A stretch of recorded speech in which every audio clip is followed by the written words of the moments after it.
Welcome back to the Deep Dive. Today, we're taking a bit of a unique approach. We're diving into a source that's actually a piece of fiction, a really chilling short story called The Hollow in the Woods. Hmm. Our mission here isn't just to, retell the story. We want to unpack it, kind of like a case study in fear itself. How does it work?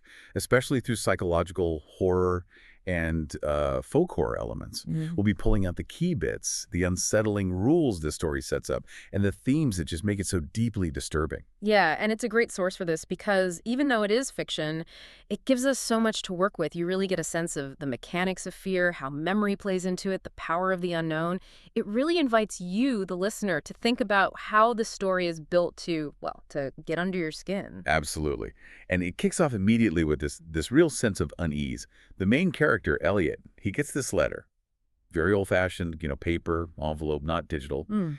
And it's after 10 years of basically no contact with his grandfather. It's postmarked Hollow Creek, a place you can barely find on Google Maps. Total isolation built in right there. Right. And the grandfather's opening line is just, Yeah. wow, the land remembers, the woods remember, Mm. and I can't keep it quiet anymore. But the part that really hooks you, the part that sets the dread, is this specific warning.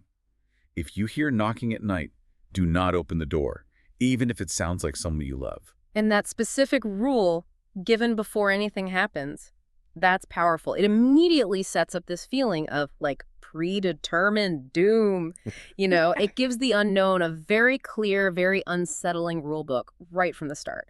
You're not just scared of what might happen, you're scared because you already know the stakes if a specific rule is broken. Puts you right on edge.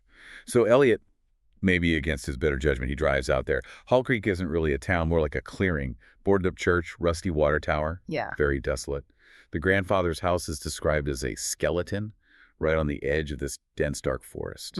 Classic folk horror setting. Isolation is key. And surprise, surprise, the grandfather isn't there when Elliot arrives. Yeah. Just a note, gone to the tree line, do not follow, lock the door before dark. Mm. So immediate abandonment, another direct command. It creates this specific kind of tension. It really does. That do not follow, especially. It pits curiosity against survival instincts, and the desolate place, it mirrors Elliot's own, estrangement, his own isolation, makes him more vulnerable. Okay, so the stage is set. First night, the terror begins. And the story is so precise. The knock comes at around 1:14 a.m. It's described as soft, rhythmic tapping. 3 times, pause. 3 more. Very specific. That specificity is important. It makes it feel real, documented almost. But then the voice, Elliot, it's Mom, can you open the door, sweetheart? The gut punch. His mother died 3 years ago. Car crash. Instantly, the safe space, the house, it's violated, not physically, but psychologically. How does that work so effectively? Well, it bypasses logic, doesn't it? You can maybe fight something physical, run away, but something targeting your grief, your deepest loss. It attacks you from the inside. It uses your own memory against you. It's a violation of trust, of memory itself, much more insidious. And those details, the time, the rhythm of the knock, they heighten that tension. It's not random, it feels targeted. It shows you just how quickly the story lays down these awful rules of engagement. So the next day, Elliot's obviously trying to figure out what's going on. He finds his grandfather's journals, dozens of them, handwritten, filled with these obsessive sketches, trees with hollow eyes, dark shapes in the bark. The visual element starts creaking in. Exactly. And this is where we get the lore.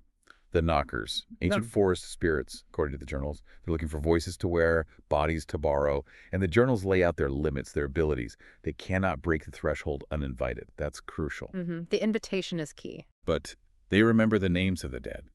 And they speak in their voices. Never open the door at night. There's also this protective symbol the grandfather drew on all the windowsills. An old rune, twisted circles and slashes. You see how grief becomes the weapon here? It's not just a monster story. It's exploring how memory and loss make you vulnerable. The knockers don't use brute force. They use emotional leverage. They're patient. They coax. That rule about needing an invitation, it forces the victim into potential complicity, makes the horror personal. And you see that patience play out. The second night, they're back. This time it's his dead father's voice. Elliot, it's cold out here, son. Let me in. And it gets physical, sort of.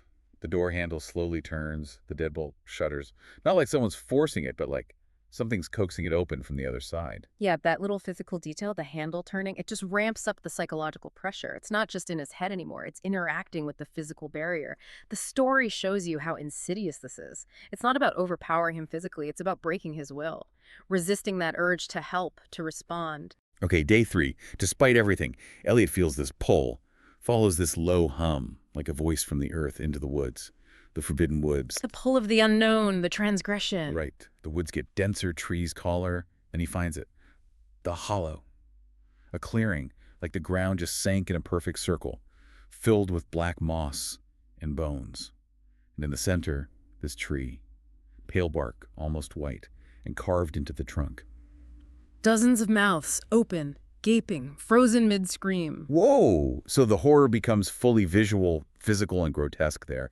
That tree, the hollow, it's like the source point of the malevolence made visible. It externalizes the torment Elliot's been feeling. It's not just sounds anymore, it's that. Yeah. And it really makes you think about like the contagiousness of this fear. What's really haunting him? And standing there, in the hollow, his grandfather, kneeling, whispering to the ground, looking broken. Ah. And the grandfather drops this bomb. You brought them back with you. You heard them. That's all it takes. They follow the memory of voices. They ride it like smoke through the cracks of the world. So that's the mechanism. Memory is the vehicle. Exactly. And then Elliot sees them. Dozens of them. Tall, thin figures. No faces. Just smooth bark. Long, splintery hands. Gliding, not walking. And the air fills with voices. His mom, his dad, even his childhood dog, all calling his name. That's horrifying, the way they spread. Piggybacking on memory, it makes the threat internal, fundamentally. His own grief, his memories, they're the pathway. It elevates it beyond just a monster story. It's about how your own past can be turned against you. So they flee back to the house, frantic. And things just escalate instantly. The knocking is louder, faster, and the voices, they're coming from every wall now, not just the door. The safe space is completely compromised. The grandfather's just sitting there, rocking chair, shotgun on his lap, muttering, "Don't answer, don't listen, don't remember." Over and over, futile. Yeah, that psychological pressure is immense now. It's an invasion of the entire space, the entire mind. That mantra, don't answer, don't listen, don't remember. It shows you what the real fight is. It's a fight for the mind. His breakdown is like a terrible preview for Elliot. And then the climax. Exactly 3:33 a.m. All the windows suddenly turn black. Not dark, but black like someone had painted over the glass. Complete isolation. No escape even visually. And then the final knock. Just one. The voice. "Elliot, please. I don't want to be out here anymore." It was his own voice. Oh, that's the ultimate violation, isn't it? Hearing your own voice asking for entry. It signifies a total collapse of self, of identity. The boundaries completely gone. The black windows, the grandfather's useless resistance. It's just inescapable doom at that point once they're inside your head like that. The next morning is grim. Yeah. Grandfather. Gone. No struggle, no footprints. Just the front door. Slightly ajar. Suggesting he might have let them in or been taken, or maybe he just walked out into it. Ambiguous. And Elliot makes this huge mistake. He stays one more night. Why? We don't know. Shock, maybe, but the consequence is permanent. He says, "Now I hear them, wherever I go." The knocking follows him. His apartment door, his car window. Even from inside the mirror. And the final chilling realization of the story. They don't need the forest anymore. They just need you to remember. And that's the core terror. Right. It's permanent because it's internalized. The horror isn't tied to the place anymore. It's portable. It lives in him. The rules have changed again. Now the haunting is self-sustaining, powered by his own memory. It forces you to think about how your own mind can become the prison, you know? You carry the haunting with you. So wrapping up this deep dive into the hollow in the woods, it's pretty clear how this story, while it's simple on the surface, just masterfully weaves together isolation, this inherited fear, and the terrifying power of memory, the specific details, the knocking, the voices, the rules. It all builds this potent psychological dread. Definitely. And it leaves you with this really unsettling thought, right? Drawn from that ending, what does it mean for us? The story suggests the real horror isn't always what's trying to get in. Sometimes it's what's already taken root inside in our memories. It makes you wonder, what knocking are we carrying around maybe long after the source is gone? That's a great point. It raises that question. If remembering fuels them, what are we inadvertently powering just by holding on to our past? What shadows, what burdens do we keep alive? And how much control do we really have when our own memories can become the very thing that turns against us, that opens the door